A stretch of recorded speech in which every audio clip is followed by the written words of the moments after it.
வணக்கம். ஓம் அகத்திசாய நமக. நம்ம இப்போ கன்னி லக்னத்துக்கு குரு பகவான் நிற்கிற பலாபலன். கன்னி லக்னத்திலே இல்லை, கன்னி லக்னத்திற்கு 12 கட்டத்தில் எங்கே குரு இருந்தாலும் அதுக்கு என்ன பலன் அப்படிங்கிறத பற்றி நம்ம சொல்ல போகிறோம். இப்போ நம்ம இந்த மாதிரி வீடியோ தான் போட்டுட்டு வரோம். அதாவது ஒவ்வொரு லக்னத்துக்கும் இந்த நவகிரகங்கள் எங்கே நிற்குதுங்கிறதுக்கு வீடியோ. ஆனால் ஒன்று ஒட்டுமொத்தமாக நம்ம போடலை. ஒட்டுமொத்தமாக போட்டால் ஒரு 200 மணி நேரம் வீடியோ ஆகும். அவ்வளோத்தையும் நீங்கள் பார்க்க முடியாது, அவ்வளோ உங்களுக்கு அவசியமும் கிடையாது. உங்களோட ஜாதகத்துக்கு என்ன இருக்கோ, உங்களோட லக்னத்துக்கு என்ன வேணுமோ அதை மட்டும் தனித்தனியாக பார்க்கலாங்கிறதுக்காக தனித்தனியான வீடியோ போட்டுட்டு வரோம். அந்த வகையில் கன்னி லக்னத்துக்கு குரு பகவான் கன்னியிலேயே அமர்ந்தால் என்ன பலன்? முதல்ல குரு யாருன்னு தெரிஞ்சுக்கோங்க. 4 மற்றும் 7ஆம் அதிபதி. 4ங்கிறது என்னென்னா அசைமச சொத்துக்கள், வீடு, மன, வாகன வசதி வாய்ப்புகள், மாத்ரு அம்மா, இதை பற்றி சொல்லலாம். 7ங்கிறது என்னென்னா வாழ்க்கை துணை அப்படிங்கிறத பற்றி சொல்லுவோம். ஸோ இந்த ரெண்டையும் பார்த்து நம்ம பலாபலன் சொல்ல போகிறோம். ஸோ அந்த வகையில் கன்னி லக்னத்திலே குரு பகவான் இருந்தால் என்ன ஆகும் அப்படின்னா, குரு பகவானில் கன்னி லக்னத்தில் இருக்கிறதுனால ஒழுக்கமும் நேர்மையும் இருக்கும். அடிப்படை தேவைகள்லாம் பூர்த்தி ஆகும். உணவு, உடுத்த உடை, இருக்க இடம், போக்குவரத்து வாகனம், தொலைபேசி சாதனை இதெல்லாம் பெற்று வாழக்கூடிய அமைப்பு உண்டாகும். அதே நேரத்தில் தீர்க்கமான திருமண வாழ்க்கை உண்டாகும். அதே நேரத்தில் அசைமச சொத்துக்கள், வீடு, மன, வாகனங்கள் நிறைய இருக்கும். அது போலவே அம்மா கூடவே இருக்கிறதுக்கான வாய்ப்பு, அம்மாவோட அனுகிரக ஆசீர்வாதங்கள்லாம் இருக்கக்கூடிய அமைப்பு, இவைகள்லாம் இதில் இருக்கும் அப்படின்னு அர்த்தம். இப்போ இந்த கன்னி லக்னத்துக்கு 2ஆம் இடத்துல குரு இருந்தால் என்ன நடக்கும்?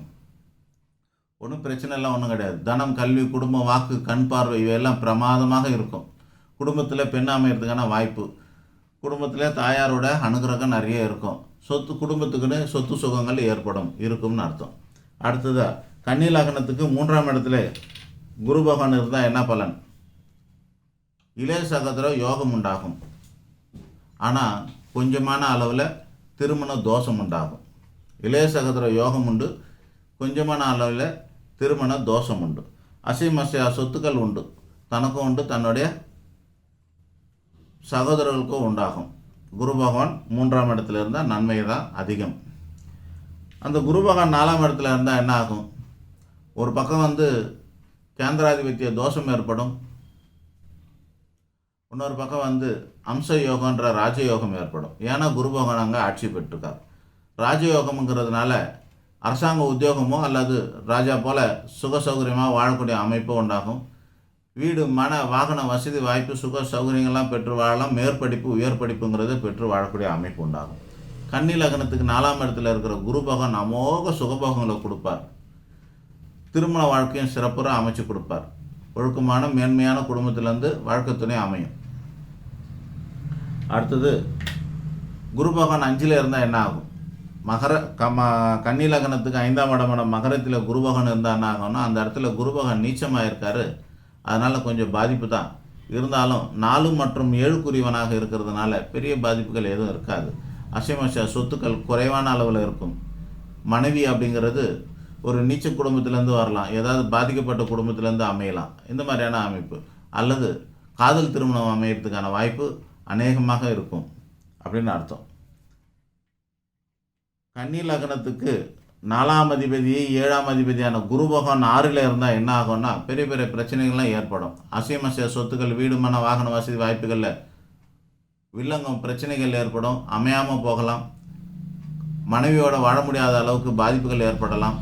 சண்டை சச்சரவுகள் ஏற்படலாம். அல்லது மனைவிக்கு நோய் உண்டாகலாம், கணவருக்கு நோய் உண்டாகலாம். கணவன் மணி யாரோ, இந்த லக்னத்துக்கு வாழ்க்கை துணை யாரோ அவங்களுக்கு அநேகமான கடன் வழக்கு, வியாதி, சண்டை சச்சரவு, நோய் நொடி போன்ற உபாதைகள் ஏற்படக்கூடிய அமைப்பு உண்டாகலாம். அது மட்டும் இல்லாமல் தனக்குமே சுகக்கேடுகள் உண்டாகும். சொத்து சுகக்கேடு உண்டு தனக்கும் தன்னுடைய வாழ்க்கை துணைக்கும்.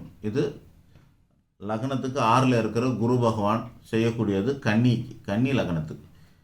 கன்னி லக்னத்துக்கு 7ஆம் இடத்துல குரு பகவான் இருந்தால் என்ன ஆகும் அப்படின்னா, 7 குரு பகவான் இருந்தால் அது பாதகாதிபதி தோஷம், கேந்திராதிபத்திய தோஷம் இவையெல்லாம் இருக்கும் ஒரு பக்கம், அதை விட்டுடுங்க. ஆனால் 7ஆம் இடம் 7 ஆட்சி பெறும்போது குரு பகவானால் அம்ச யோகன்ற ராஜயோகம் கிட்டும். வடப்புற வாழ்க்கை துணை அமோகமான இடத்துலேருந்து வரக்கூடிய அமைப்பு. மற்ற தோஷங்கள்லாம் எதுவுமே இல்லைன்னா நல்லாயிருக்கும். மற்ற வேறு ஏதாவது தோஷம் இருந்ததுன்னா இந்த மனைவியோ அல்லது கணவனே உங்களுக்கு பாதகத்தை செய்யக்கூடிய அமைப்பாக இருக்கும். உங்களுக்கு துரோகம், பாதகம் இவைகள்லாம் செய்யக்கூடிய அமைப்பாக இருக்கும். லக்னத்துக்கு 7ஆம் அதிபதி லக்னத்திலே இருந்தால் பாதகாதிபதி தோஷம் அது ஒரு பக்கம் இருக்கும். அது மறைஞ்சு கிடக்கும், வெளியே தெரியாது. 7ஆம் இடத்துக்குடைய கிரகம் ஆட்சி பெற்று உச்சம் பெற்றிருக்கிறதுனால தீர்க்கமான திருமண வாழ்க்கை நிச்சயம் உண்டு. 4ஆம் இடத்துக்கு அதிபதி 7 இருக்கிறதுனால அசையும் அசையா சொத்துக்கள், வீடுமன வாகன வசதி வாய்ப்புகளை பெற்று வாழக்கூடிய அமைப்பு உண்டு. இப்போ அந்த கன்னி லக்னத்துக்கு 8ல் குரு இருந்தால் என்ன ஆகும்னாக்கா, திருமண வாழ்க்கை கடுமையாக பாதிக்கப்படும், அம்மாவோட ஆயுள் கடுமையாக பாதிக்கப்படும், அசையும் அசையா சொத்துக்கள், தன்னுடைய சுக சௌகரியங்கள்லாம் கெட்டு போகக்கூடிய சூழ்நிலை உண்டாகும். ஆக கன்னி லக்னத்துக்கு 8ல் குரு இருப்பது நிச்சயம் கெடுதலை விளைவிக்கும். எந்த வகையிலன்னா, முக்கியமான உறவுகள், தாய் மற்றும் வாழ்க்கை துணை சம்பந்தப்பட்ட உறவுகளில் பாதிப்பு உண்டாகும், புத்திர சம்பந்தப்பட்ட உறவுகளில் பாதிப்பு உண்டாகும், அல்லது இழப்பு உண்டாகும், சொத்து சுக கேடு உண்டாகும். அடுத்தது கன்னி லக்னத்துக்கு 9ஆம் இடமான ரிஷபத்திலே குரு பகவான் இருந்தால் என்ன ஆகும்? சொத்து பத்து அமோகமாக கூடிக்கிட்டே இருக்கும். அசையும் அசையா சொத்துக்கள் கூடும், ஆரோக்கியம் கூடும். 4ஆம் இடம் இது இவ்வளோ நல்ல பலனை தருது. அதே நேரத்தில் 7 கூடிய கிரகம் 9ல் இருந்தால் வாழ்க்கை துணையால் பெரிய பெரிய யோகங்களை பெற்று வாழக்கூடிய அமைப்பு உண்டு அப்படின்னு அர்த்தம். இந்த குரு பகவான் 10ல் இருந்தால் என்ன அர்த்தம்? நல்லது தான். 10ல் குரு இருக்கிறதுனால அமலா யோகம்னு சொல்லக்கூடிய ராஜயோகம், நிலையான உத்தியோகம் பெறக்கூடிய அமைப்பு உண்டு. அதே நேரத்தில் சொத்து சுகத்தில் ஏற்றமும், அதனால் வருமானம் உண்டு.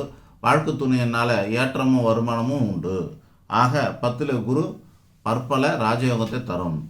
அதே குரு பகவான் 11ஆம் இடத்துல இருந்தால் என்ன ஆகும்? கன்னி லக்னத்துக்கு 17ல் குரு பகவான் இருந்தால் அது உச்சம் பெற்றிருக்காருன்னு அர்த்தம். அதனால் சொத்து சுகம் ஒன்றுக்கு மேற்பட்ட அளவில் கிடைக்கும். லாவிஷாக செலவு பண்ணி லக்ஸரியாக வாழக்கூடிய பெரிய பெரிய வாழக்கூடிய அமைப்பு.